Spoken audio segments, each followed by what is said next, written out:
Welcome to Take 5, your 5-minute inspirational message from Evangelical Alliance Ireland.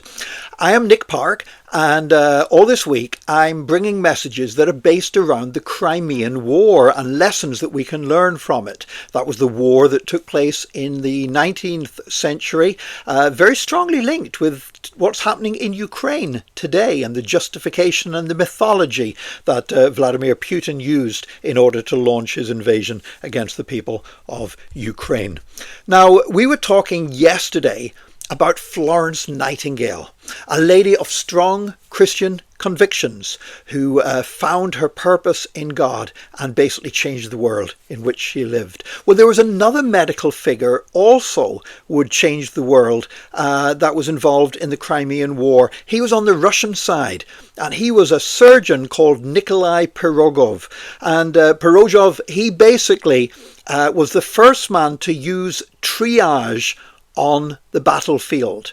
You see, there were medics working with armies for long before the Crimean War. But what happened was now the number of casualties taking place was so much greater because the Crimean War was basically the first industrial war. It was the first war with trench warfare. It was the first war where they had shells being mass-produced in factories. So they were sometimes, you could have 50,000 shells a day flying into the enemy lines. And so because of all of this, the number of wounded were much greater. And rather than just having medics rushing in and trying to help whoever they happened to stumble across, Nikolai Pirogov got nurses to go in initially and categorize the wounded, to basically say there were 3 kinds of wounded. Some of them were so badly wounded that they were not going to survive. And they had to actually therefore ignore them for now because they couldn't really do anything to help them. It was more urgent. They could save lives. Now somebody else would come after them. There would be others would come and try to ease their pain and comfort them as they died. But they had to, it's hard to do this, but they had to say basically, we've got to ignore those who are beyond helping. Then there was also a group of people who were screaming and in pain. And very often they're the first people you want to run and help, the people who are screaming the loudest. But actually, the wounded who were screaming the loudest were those who still had the strength to scream.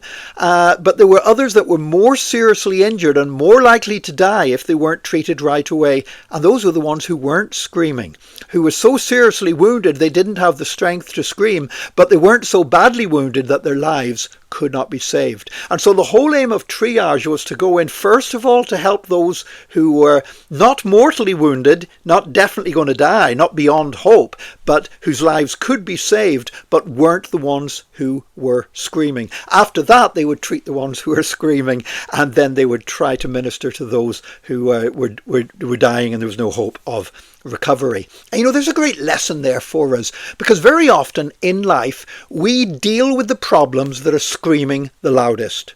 Very often the things that are demanding our attention, the things that are creating the most inconvenience for us, those are the tasks that we go to fulfill. I'm speaking now as a pastor. That's often the case. That those that are screaming the loudest that they need this, they need that, they need help, are those that tend to get the attention from pastors. And sometimes there can be people that are much more in need of help, but they're not screaming about it. They're not noisy about it. Now, I'm not saying you never treat the people that are screaming, but sometimes it's more urgent to be able to treat the ones that are not making the most noise. And I believe this is a principle that all of us can put in place in our lives, because we all have people and we all have problems. It can be in church, it can be in home, it can be in your job. And sometimes the tendency is to rush and deal with those things that are screaming the loudest at us, because we don't want to hear that screaming anymore and because it moves our hearts with compassion. But sometimes we need to take the time to say, what are the things that are most urgent? What are the things that are most important? What are the things that need my help more now than any other?